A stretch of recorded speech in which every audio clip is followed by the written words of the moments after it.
Good morning student. आज हम अपनी बीएड फर्स्ट ईयर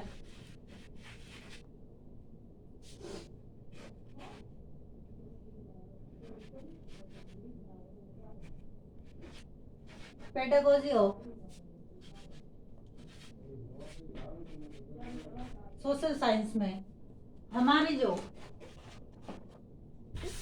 सर्वेक्षण विधि चल रही है उसमें हमने सर्वेक्षण विधि का अर्थ, उसकी परिभाषा और सर्वेक्षण विधि के प्रकार के बारे में हमने अध्ययन किया था। अब आज हम सर्वेक्षण विधि का उद्देश्य, सामाजिक सर्वेक्षण का उद्देश्य और महत्व, इसके बारे में आज हम चर्चा करेंगे। क्योंकि ज्ञान की कोई भी प्रत्येक शाखा हो, उसका कोई न कोई अपना उद्देश्य और अपना महत्व अवश्य होता है। और सामाजिक सर्वेक्षण शोध विधि है और जिसका एक निश्चित उद्देश्य और महत्व है, तथा सामाजिक सर्वेक्षण शोध विधि होने के कारण उसमें विभिन्न प्रकार के अनुसंधान से संबंधित शोध होते हैं, कार्य होते हैं, समस्याओं को लिया जाता है तथा उन समस्याओं से संबंधित उनके समाधान निकाले जाते हैं। इसमें सबसे पहले है सामाजिक समस्याओं का अध्ययन। सामाजिक समस्याओं का अध्ययन। इसमें समाज से संबंधित जो समस्याएं हैं, समाज में फैली हुई उन समस्याओं का अध्ययन किया जाता है। यानी जीवन में एक ऐसी समस्या होती है जिनके बारे में स्वयं हमें जानकारी नहीं रहती है, कुछ समस्याओं का ज्ञान हमें नहीं होता है, इसलिए ये जो समस्याएं होती है वह जीवन के लिए अभिशाप बन जाती है। और उन्हीं समस्याओं का अध्ययन समाज में रहकर समाज से संबंधित समस्याओं का अध्ययन शोध विधि के माध्यम से किया जाता है। उसके बाद है दूसरा है श्रमिकों की दशा का अध्ययन। श्रमिकों की दशा का अध्ययन।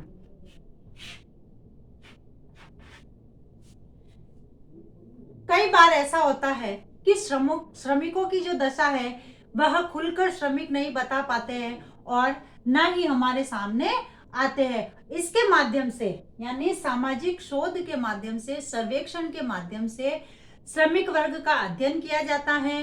वर्तमान युग में कल्याणकारी सिद्धांतों का विशेष महत्व दिया जाता है और सभी वर्गों के कल्याण का प्रयास किया जाता है। श्रमिक कल्याण के लिए अनेक प्रकार की ऐसी योजनाओं का निर्माण किया जाता है और यही बनाई हुई योजनाएं सरकार श्रमिकों के लिए कई प्रकार की ऐसी योजनाएं बनाती है। और ये जो योजनाएं, कई बार ऐसा होता है श्रमिक लोग नहीं उठा पाते हैं और इन्हीं योजनाओं को सफल बनाने के लिए जो है श्रमिकों का अध्ययन किया जाता है। यानी श्रमिकों की दशा का जब तक हम अध्ययन नहीं करेंगे, उनकी स्थिति का ज्ञान नहीं होगा हमें, तब तक जो है ये जो योजनाएं, जो सरकार द्वारा जो योजनाएं बनाई जाती है श्रमिकों के कल्याण के लिए, वह सफल नहीं हो सकती है। और जब तक श्रमिकों के जीवन और समस्याओं का वास्तविक जानकारी नहीं होगी, तब तक जो है श्रमिकों के कल्याण की योजनाओं को हम श्रमिकों तक नहीं पहुंचा सकते। तो इसके माध्यम से श्रमिकों, यानी सामाजिक सर्वेक्षण के माध्यम से श्रमिकों की जो दशा है उस दशा का अध्ययन किया जाता है। उसके बाद है सामाजिक सिद्धांतों का सत्यापन। सामाजिक सिद्धांतों का सत्यापन।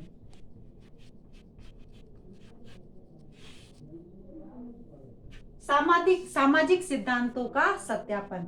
सामाजिक तत्वों के परिवर्तन के कारण सामाजिक घटनाओं के संबंध में जिन नियमों और सिद्धांतों का निर्माण किया जाता है वे गतिशील हो जाते हैं और परिवर्तित हो जाते हैं। इसलिए प्राचीन नियमों की परीक्षा करने की आवश्यकता का अनुभव किया जाता है। चूंकि सामाजिक सर्वेक्षण अनुसंधान की एक प्रणाली है जिसके माध्यम से अनुसंधान से संबंधित विभिन्न कार्य होते हैं। अतः इसके माध्यम से सामाजिक जो नियम है, जो नियम बनाए गए हैं समाज द्वारा, उन नियमों के सत्यापन की जांच की जाती है। क्योंकि कई बार ऐसा होता है कि जब हम किसी समस्या को लेकर अनुसंधान करते हैं, समस्या का हल ढूंढते हैं, समस्या को देखते हुए, तब अनुसंधान जब हम कार्य करते हैं तो आंकड़े एकत्रित करते हैं, समस्या से संबंधित आंकड़ों को एकत्रित करके उन आंकड़ों को सत्यापित करते हैं कि वह कहाँ तक सिद्ध हुए हैं, कहाँ तक प्रमाणित हुए हैं और कहाँ तक सत्य है। तो इसमें भी सामाजिक सिद्धांत जो बने हुए हैं, उन सिद्धांतों की अनुसंधान के अंतर्गत, सामाजिक अनुसंधान और सामाजिक सर्वेक्षण के अंतर्गत अनुसंधान की यह एक प्रणाली है और इसी के अंतर्गत, इसी के माध्यम से सामाजिक जो नियम बनाए गए हैं उन सामाजिक नियमों की जांच की जाती है कि ये जो नियम बनाए गए हैं वह कहाँ तक सत्य हैं और कहाँ तक सिद्ध होते हैं और कहाँ तक समाज को लाभ पहुंचाते हैं। उसके बाद है सामाजिक तथ्यों का संकलन। सामाजिक तथ्यों का संकलन। इसमें जो है, इसका मौलिक उद्देश्य यह है, सामाजिक तथ्यों के संकलन से संबंधित इसके माध्यम से सामाजिक जीवन से संबंधित जो तथ्य होते हैं उन तथ्यों को संकलन किया जाता है, उनको एकत्रित किया जाता है और सामाजिक जीवन के जो विविध पहलू है उस विविध पहलू की समाज की संरचना और क्रिया का अध्ययन किया जाता है। मतलब इन सामाजिक तथ्य जो संकलित किए जाते हैं उनसे ये पता चलता है कि समाज की संरचना कैसे हुई, समाज में क्रियाएं, क्रियाकलाप है, कार्य है, किस प्रकार से किए जाते हैं। इन सब का अध्ययन सामाजिक तथ्यों के संकलन के अंतर्गत किया जाता है। उसके बाद आता है सूचना प्रदान करना। पांचवा जो इसका उद्देश्य है, सूचना प्रदान करना। सूचना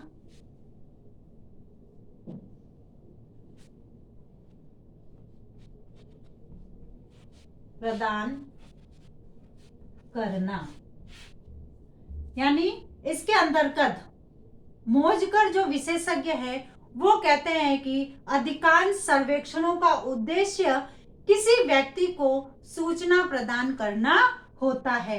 वह व्यक्ति सरकारी विभाग का हो सकता है जो ये जानना चाहता है कि भोजन पर कितना व्यय हुआ, या व्यापार से संबंधित हो सकता है कि व्यापार में कितना प्रॉफिट हुआ है, कितना लॉस हुआ है। यानी सामाजिक सर्वेक्षण के माध्यम से या सर्वेक्षण के माध्यम से हम किसी भी प्रकार की सूचना को प्राप्त कर सकते हैं या किसी प्रकार की सूचना को इसमें प्राप्त किया जा सकता है कि अगर सरकारी विभाग में कोई व्यक्ति कार्यरत है तो वह इसके माध्यम से ये सूचना प्राप्त कर सकता है कि कितना व्यय हुआ है, कितना और करना है, इस प्रकार की जो सूचनाएं होती है। और अगर व्यापार से संबंधित है तो व्यापारी से संबंधित जो व्यापार में जो सूचना एकत्रित करनी होती है वह इसके माध्यम से कर सकते हैं। और अन्य क्षेत्र में भी, चाहे विद्यालय स्तर पर ले लो और अन्य क्षेत्र में भी इससे संबंधित सूचनाओं को हम एकत्रित कर सकते हैं सर्वेक्षण के माध्यम से। तो इस प्रकार जो है सर्वेक्षण जो है वह सामाजिक विज्ञान में उसका बहुत महत्व है तथा इसके माध्यम से उन सूचनाओं को एकत्रित किया जाता है जिसके माध्यम से जो समस्याएं हैं उन समस्याओं का निराकरण और उनका हल निकाल सकते हैं। धन्यवाद।